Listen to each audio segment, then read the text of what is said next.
આજે આપણે બનાવીશું મગનું લસણિયું લોટવાળું શાક. તો એના માટે મેં અહીંયા મગ છે એ 4 કલાક પહેલાં પલાળી દીધેલા હતા. હવે મગ સારી રીતે પલળી જાય એટલે આપણે એને કુકરમાં ટ્રાન્સફર કરી દઈશું. કુકરમાં ટ્રાન્સફર કરી અને એમાં થોડુંક પાણી એડ કરી અને 1 ચમચી હળદર અને 1 ચમચી મીઠું એડ કરી દઈશું.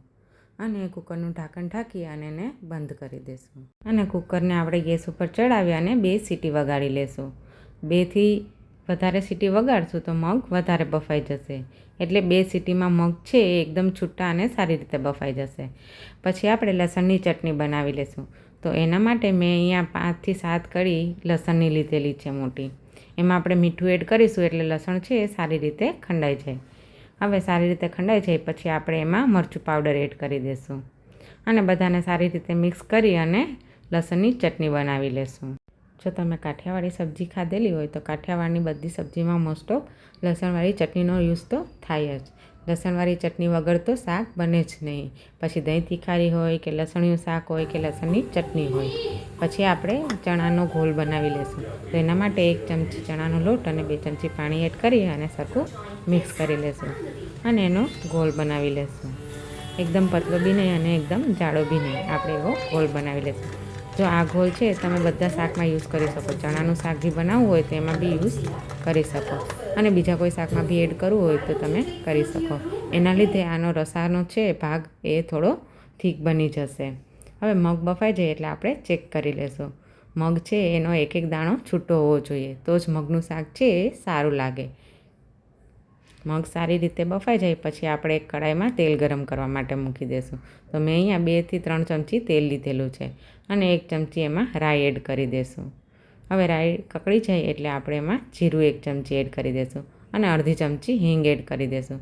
પછી થોડા ખડા મસાલામાં મેં અહીંયા સૂકા મરચાં અને કડી પત્તા લીધેલા છે એ એડ કરી અને લસણવાળી ચટણીને સારી રીતે સાતળી લેશું. લસણવાળી ચટણીના લીધે શાકનો ટેસ્ટ એકદમ સરસ આવશે અને શાક બી એકદમ મસ્ત બનશે. હવે સારી રીતે લસણવાળી ચટણી સતળાઈ જાય પછી આપણે એમાં ટમેટાં એડ કરી દઈશું સમારેલા. મેં અહીંયા 2 મીડિયમ સાઇઝના ટમેટાં છે એ સમારીને લીધેલા છે. પછી આપણે ટમેટાને સરખી રીતે પાકવા દઈશું અને વચ્ચે વચ્ચે ચમચા વડે એને હલાવતા રહેશું. ટમેટાં સારી રીતે સતળાઈ જાય પછી આપણે એમાં બધા મસાલા એડ કરી દઈશું. હવે મસાલામાં મેં અહીંયા 1 ચમચી હળદર લીધેલી છે એ એડ કરી દઈશું આપણે. પછી 1 ચમચી ધાણા જીરું પાવડર એડ કરી દઈશું અને 1 ચમચી મરચું પાવડર એડ કરી દઈશું અને 1 ચમચી મીઠું એડ કરી દઈશું. મીઠું તમને ઓછું જોઈએ તો ઓછું નાખી શકો છો. મેં સિંધાલું મીઠું યુઝ કર્યું છે એટલા માટે મેં થોડું વધારે એડ કર્યું છે. જો તમે બીજું મીઠું યુઝ કરતા હોય તો થોડુંક ઓછું વધુ કરી શકો છો.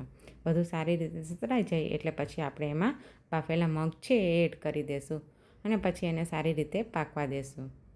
મગનું શાક છે એ કોરું હોય તો પણ સરસ લાગે લસણવાળી ચટણી સાથે અને રસાવાળું હોય તો પણ સરસ લાગે. હવે મગને આપણે સારી રીતે મિક્સ કરી અને જો એમાં પાણીની જરૂર હોય તો પાણી થોડું એડ કરી દઈશું. મેં અહીંયા થોડુંક 5થી 7 ચમચી જેટલું પાણી લીધેલું છે એ એડ કરી દીધેલું છે અને પછી આપણે જે ચણાનો ઘોલ બનાવ્યો હતો એ એડ કરી દઈશું. એના લીધે રસો છે એ એકદમ થોડોક ઘાટો અને સરસ બનશે અને મગનું શાક ખાવામાં પણ થોડું સરસ લાગશે. હવે સારી રીતે ઉકાળી અને મગનું શાક આપણે રેડી કરી લઈશું અને લાસ્ટમાં આપણે ધાણા એડ કરી દઈશું. પછી મેં અહીંયા મગના શાક હારે રાઈસ અને રોટી બનાવ્યા છે. જો તમને કઢી બનાવી હોય તો કઢી પણ બનાવી શકો અને સલાડ અને છાશ સાથે સર્વ કરી લેશું. જો તમને મારો વિડીયો સારો લાગ્યો હોય તો લાઈક, સબસ્ક્રાઈબ અને કમેન્ટ જરૂરથી કરજો. Thank you.